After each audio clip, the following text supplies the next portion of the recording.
11th admission process 2026-27 ज्या विद्यार्थ्यांना cap round 2 मध्ये अलॉटमेंट झालेलं नाही, त्यांचं ऍडमिशन झालेलं नाही, अशा विद्यार्थ्यांनी हा व्हिडिओ नक्की शेवटपर्यंत बघा. तसेच काही विद्यार्थ्यांना आपल्याला न पाहिजे ते कॉलेज मिळालं होतं, ते कॉलेज अलॉट झालं होतं, मग अशा विद्यार्थ्यांनी त्या कॉलेजमध्ये ऍडमिशन घेतलेलं नाही. तर अशा विद्यार्थ्यांनीही काय करायचं, पूर्णपणे व्हिडिओमध्ये तुम्हाला माहिती देणार आहे. व्हिडिओ नक्की शेवटपर्यंत बघा. तर आज दिनांक आहे 17/6/2026, म्हणजेच काल दिनांक 16/6/2026 पर्यंत आपल्याला कॅप राऊंड 2चे आपण ऍडमिशन करू शकत होतो. तर त्याची जी वेळ होती ती संध्याकाळी 9 वाजेपर्यंत आपल्याला वाढून दिली होती. ज्या विद्यार्थ्यांना अलॉटमेंट झाली होती त्या विद्यार्थ्यांनी आपलं ऍडमिशन करून घेतलेलं आहे आणि ते कॉलेज त्यांना पसंत होतं, म्हणून त्यांनी त्या कॉलेजमध्ये ऍडमिशन घेतलेलं आहे, काय अडचण नाही. पण आता बरेच विद्यार्थी असे आहेत की ज्यांना अजून ऍडमिशनच मिळालेलं नाही, कॉलेजच अलॉट झालेलं नाही. आणि दुसरे प्रकारच्या विद्यार्थी ज्यांना कॉलेज अलॉट झालं पण ते कॉलेज त्यांना नाही पाहिजे, कारण त्यांना ते न आवडीचं कॉलेज आहे. अशा विद्यार्थ्यांनी काय करायचं, याची संपूर्ण मार्गदर्शन तुम्हाला मिळणार आहे. आता बघा, जर आपण डॅशबोर्डवरती आलो, वेबसाईटवरती आल्यानंतर डॅशबोर्डवरती आलो, तर बघा आतापर्यंत जवळजवळ 5,33,674 विद्यार्थ्यांनी ऍडमिशन घेतलेलं आहे कॅपमधून, आणि कोटामधून जवळजवळ 1,00,000 विद्यार्थ्यांनी ऍडमिशन घेतलेलं आहे. आणि राहिलेले विद्यार्थी किती आहेत बघा, हे 5,00,000 आणि हे 6,00,000 झाले. राहिलेले जवळजवळ 7-7.5 लाख विद्यार्थी शिल्लक आहेत अजून ज्यांना ऍडमिशन मिळायचं आहे. अशा सर्व विद्यार्थ्यांनी काय करायचं आहे हे मी तुम्हाला सांगणार आहे. बघा, वॅकन्सी भरपूर शिल्लक आहेत, त्यामुळे तुम्हाला कुठलीही अडचण येणार नाही ऍडमिशन मिळण्यासाठी.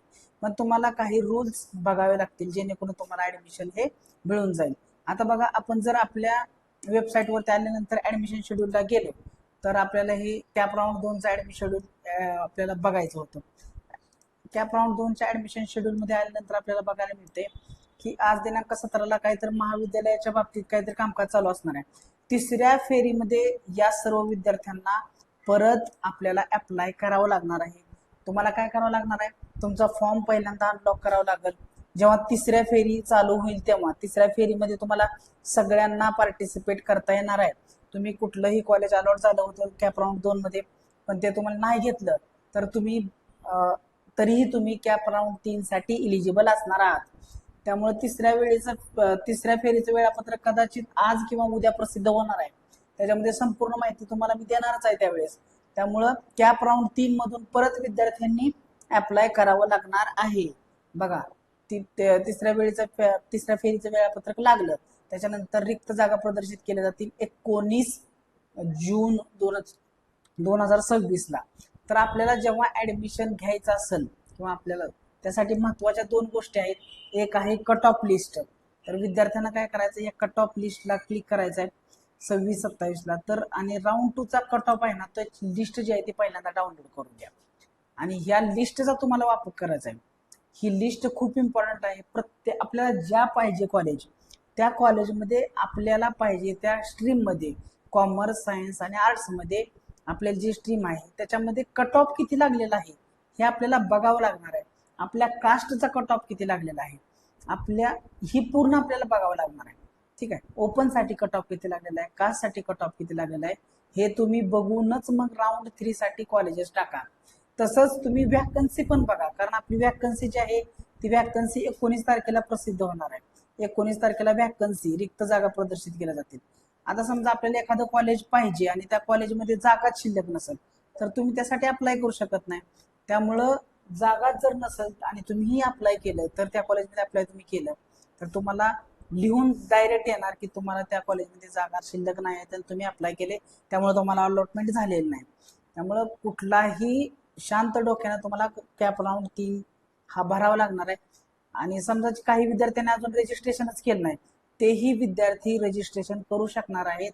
पण साधारणतः 19 तारीख किंवा 20 तारखेच्या आसपास, आता 19 तारखेला तर रिक्त जागा प्रदर्शित केल्या जाणार आहेत, म्हणजे 20 तारखेला राऊंड चालू होईल. आपला राऊंड 3 चालू होणार 20 जूनला चालू होणार. 20 जूनला त्या दिवशी ज्या विद्यार्थ्यांनी रजिस्ट्रेशन केलं नसेल ते रजिस्ट्रेशन करू शकतात. ज्यांनी पार्ट 1 फिलअप केलाय पण पार्ट 2 फिलअप केला नाही त्यांनी पार्ट 2 फिलअप करू शकतात, त्याच्यात कॉलेज ऍड करू शकतात आणि तो लॉक करू शकतात. त्यामुळे कुठल्याही विद्यार्थ्यांना ऍडमिशन मिळणार नाही असं होणार नाही, सर्वांना ऍडमिशन मिळणार आहे. आणि तुम्हाला माहित आहे की आपला जो फ्लो कसा चालणार आहे, तर बघा 0 फेरी ऑलरेडी झाली. 0 फेरी झाल्यानंतर 3 नियमित फेऱ्या होणार आहेत.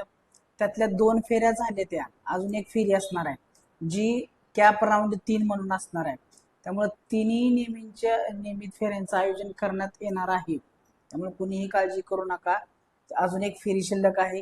त्याच्यानंतर परत एक चौथी फेरी असणार आहे. चौथी नाही, ऍक्च्युली 5वी म्हणायला पाहिजे, कारण चौथी 3 नियमित फेऱ्या झाल्या, एक 0 फेरी झाली. तर ही विशेष फेरी असणार आहे, त्याला आपण ओपन टॉल म्हणणार आहे. याच्यामध्ये गुणवत्तेच्या द्वारे फक्त ऍडमिशन होणार, तुमचे कास्ट वगैरे ही तर पकडली जाणार नाही. त्यामुळे सगळ्यांना ऍडमिशन मिळणार आहे. ठीक आहे. त्याच्यानंतर महत्वाची गोष्ट तुम्हाला समजली. 2 गोष्टी खूप महत्वाच्या त्याच्यामध्ये फक्त आहे, वॅकन्सी लिस्ट आणि कट ऑफ लिस्ट. या दोन्हींचा तुम्हाला वापर करावा लागणार आहे. तर तुम्ही अशा प्रकारे वॅकन्सी लिस्ट 19 तारखेला बघा. प्रत्येक कॉलेज आपल्याला जे पाहिजे त्या कॉलेजमध्ये वॅकन्सी किती आहे हे पहिल्यांदा बघा, आणि आपल्याला जे पाहिजे कॉलेज त्याचा कट ऑफ किती लागलेला आहे हे तुम्हाला चेक करावं लागणार आहे. बघा, कट ऑफ तुम्हाला प्रत्येक कॉलेजचा कट ऑफ तुम्ही चेक करू शकता. आणि इथं फिल्टर लावावं लागेल तुम्हाला. फिल्टर लावल्यानंतर फिल्टर अप्लाय होतील. आणि ही जी लिस्ट आहे तुम्ही मोस्टली कम्प्युटरवरती बघा, PC वरती बघा, जेणेकरून तुम्हाला बघायला सोपं जाणार आहे. तुम्हाला पाहिजे त्या कॉलेजचं नाव तुम्ही इथून सिलेक्ट करू शकता. द न्यू COLLEG बघा, द न्यू कॉलेज आपण असं टाकलं, फक्त न्यू कॉलेजचा कट ऑफ आपल्याला बघायचा आहे. न्यू कॉलेजचा कट ऑफ आपल्याला फक्त राऊंड 2 साठी बघू शकतो. बघा इथं आपण, ठीक आहे. आर्ट्स पाहिजे आर्ट्सचा कट ऑफ, कॉमर्स पाहिजे कॉमर्सचा कट ऑफ, सायन्स पाहिजे सायन्सचा cut off. So science, okay, science साठी पाहिजे तर सायन्स बघू शकतो. त्याच्यानंतर आपल्याला सेल्फ फायनान्स्ड, एडेड, पार्शियली एडेड कुठल्याही प्रकारचा पाहिजे, एडेडचा पाहिजे तर फक्त एडेडचा कट ऑफ तुम्हाला बघायला मिळते. बघा अशा प्रकारे जनरलला किती लागला कट ऑफ आहे, जनरलला किती लागला आहे, EWS ला किती लागला आहे, SCBC ला किती लागला आहे, OBC ला, NTC ला, ST, BGA या सगळ्याचा कट ऑफ बघूनच तुम्हाला काय करावं लागणार आहे, अप्लाय करावं लागणार आहे. आणि ते दुसरी गोष्ट म्हणजे वॅकन्सी लिस्ट. वॅकन्सी लिस्ट कशी बघायची मी तुम्हाला माहित आहे. इथं आल्यानंतर तुम्ही बघू शकता, इथं सर्च कॉलेजेसला क्लिक करायचं, सायन्सचे कॉलेजेस डाउनलोड करायचे आणि त्याच्यामध्ये वॅकन्सी किती शिल्लक आहे हे इझिली तुम्ही बघू शकता. असं तुमचं पूर्णपणे वॅकन्सी डाउनलोड होणार. डाउनलोड झाल्यानंतर ते ओपन होणार आणि ओपन झाल्यानंतर तुम्ही बघू शकता. परत तुम्हाला फिल्टर लावावं लागणार आहे, अनेबल एडिटिंग, आणि परत तुम्हाला इथं फिल्टर ऍड करावे लागतील. तर फिल्टर ऍड करा. फिल्टर ऍड केलं की आपल्याला इथून तुम्ही तुमचं काय जे काही तुमच्या कॉलेजचा जो काही चॉईस कोड आहे, स्ट्रीम कोड आहे ते तुम्ही इथे इथून बघू शकता. ठीक आहे. आपल्याला बघायचं डिस्ट्रिक्ट आहे, ब्लॉक आहे. फिल्टर लावल्यानंतर आपल्याला कुठला डिस्ट्रिक्ट पाहिजे, आपल्याला समजा कोल्हापूर डिस्ट्रिक्ट हा हवा आहे, तर अशा प्रकारे आपल्याला कोल्हापूर सिलेक्ट करावं लागणार आहे. कोल्हापूरमध्ये सिलेक्ट केल्यानंतर आपल्याला परत ब्लॉक सिलेक्ट करायचा आहे. आपल्याला कोल्हापूरमध्येच बघायचं आहे, कोल्हापूरमध्ये आणि कोल्हापूरमध्ये त्या कॉलेजमध्ये प्रत्येकच्या बघा कॉलेजमध्ये आता इथं तुम्हाला इथं कॉलेजचे नावं बघायला मिळतात. इथं तर त्या कॉलेजमध्ये किती वॅकन्सी शिल्लक आहे हे तुम्ही इथून चेक करू शकता. आता आपण 2 न्यू कॉलेजच बघूया. न्यू कॉलेजमध्ये वॅकन्सी किती शिल्लक होते, अशा प्रकारे तुम्हाला वॅकन्सी बघायला येते. बघा तर टोटल इनटेक एवढा आहे, वॅकन्सी 224 आहे, कारण बाकीचे मॅनेजमेंटला दिलेले आहे. त्याच्यानंतर आता सध्या जेवढ्या जागा शिल्लक आहेत त्या तुम्ही या साईडला बघू शकता, एवढ्या जागा शिल्लक आहेत. अशा प्रकारे तुम्हाला वॅकन्सी चेक करावी लागणार आहे. ठीक आहे. तर 2 गोष्टींचा वापर करा, एक आहे वॅकन्सी आणि एक आहे कट ऑफ लिस्ट.